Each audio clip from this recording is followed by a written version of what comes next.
Some people argue that Doom is the epitome of action in the first-person shooter genre, at least in its classic modalities. With fast-paced action, detailed level design and a variety of weapons, power-ups and monsters, the game has always been respected for pioneering and refining the basic features of the genre. The Doom franchise began 2 decades ago and thus comes with a nostalgic fanbase. The 2016 reboot contains much of the original's charm, plus a few nuances of combat, movement and space. Although not perfect, Doom 2016 has a lot worth exploring, especially considering its old school style. It's an explosive, smooth, mindless shooter without any unnecessary backstory.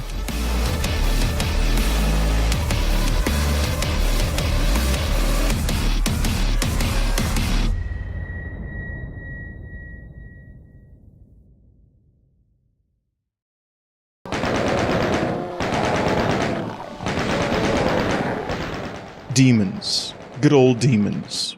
As always, they come in several sizes with different movement patterns and different specialties. Part of the franchise's concept of rip and tear is based on the notion that a single human being is able to take on much larger monsters, which reinforces the idea of an unbeatable player character. A classic shooter usually offers an array of enemies, and this one does too. However, the game can feel unoriginal at times, like an excessive celebration of the typical Doom bestiary. That's not to say that, after over 20 years of evolution in physics engines and AI, the game can't offer a cutting-edge combat system. It's just that the categories of monsters and their roles and gunfights remain virtually the same. There are a few exceptions, of course, with one of them being the Summoner, a demon that can teleport back and forth and, well, summon other demons. Besides the variety of challenges that each enemy presents, the constant appearance of demons also works well. They pop up anywhere, and their arrival is relatively predictable. The game even issues a warning message. Demonic presence at unsafe level. Lockdown anything. Whenever a player is about to run into a band of demons, as well as another message. Demonic presence eliminated. Lockdown disengaged. That lets the player know when all the monsters have been eliminated. Admittedly, this wacky warning followed by a bunch of monsters design will eventually, even for Doom standards, become predictable, but it works and is a great example of how space and sound can work together to immerse a player in a game world. Doom 2016 includes lots of open spaces filled with varied enemies and lava pits that serve as movement traps for the player. The only moments of enticing combat are in those large open spaces, which soon feel very repetitive. Areas with big industrial boxes for cover, surfaces to jump onto so the player can have the height advantage, ledges which they can fall from if they're careless, and groups of demons that will appear and chase them. In fact, the enemies always tend to come in big bundles, neatly positioned or spawning at core locations one heap at a time, and rarely in small groups along the way or surprising the player in corridors. In the classic titles, bands of imps or pinkies used to sneak up on the player character from an unsuspicious corner in a supposedly calm room, and that used to work not only as scare tactics, but also as a way to unlock uncharted parts of a level. The layout of the levels were part of the challenge of the game, as well as its monsters. In Doom 2016, not only does the space offer little challenge, it also starts looking somewhat repetitive after a while. Objectives are simple and no nonsense. Find out the truth behind this event or restore power to that facility, aka go from A to B. It all comes down to how much of the level design the player is going to be able to enjoy, as well as how much skill is going to be put to the test as they go. It's all just a fun trip towards the next waypoint, with some moving targets and secret passages on the way. The mission challenges make the levels more interesting by encouraging the players to adapt to the learning curve of the game and never letting them tire of the gameplay.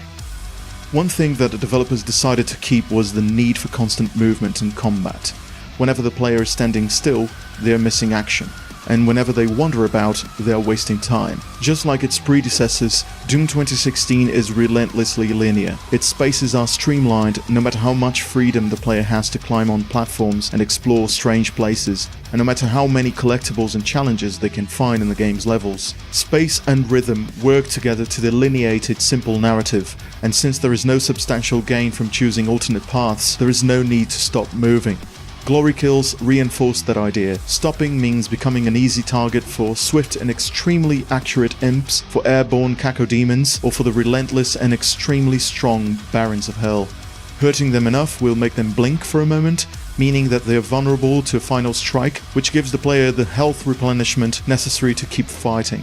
If the health bar gets close to zero, glory kills become even more urgent, and because of that, so do constant movement and aggressive tactics. It's an intelligent way to keep the player interested in the game's non-stop combat, thus avoiding cover techniques that may hinder its naturally fast gameplay.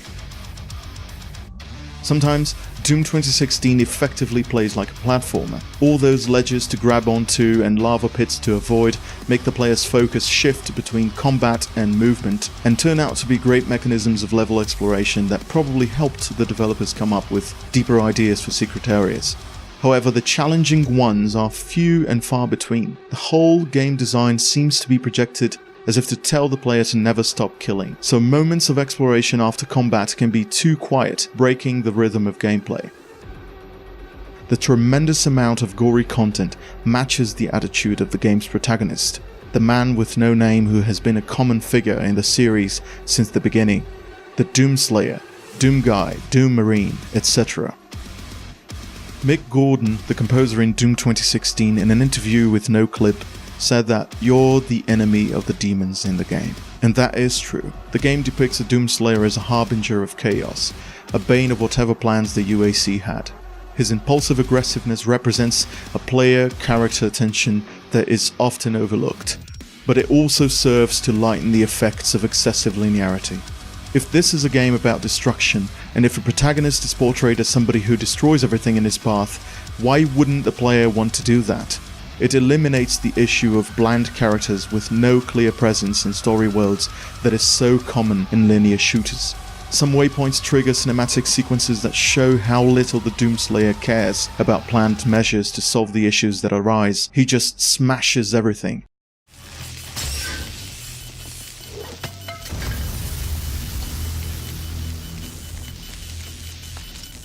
You have no idea what you have just done. And then the player has to deal with the consequences of his harsh actions by defeating the regular waves of demons and completing new objectives, the usual flow of linearity. The game's action gives the player the illusion that there is another personality guiding the protagonist. There's nothing that the Doomslayer isn't aware of or isn't expecting since the first 5 minutes of story. No scare tactics here.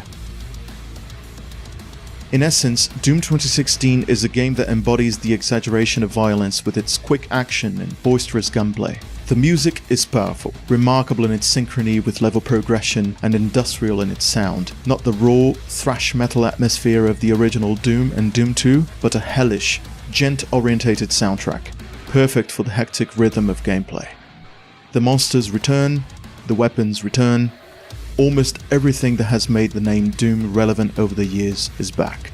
So it's understandable that, even after more than 2 decades, people still want speed, ferocious monsters, blood, and big guns.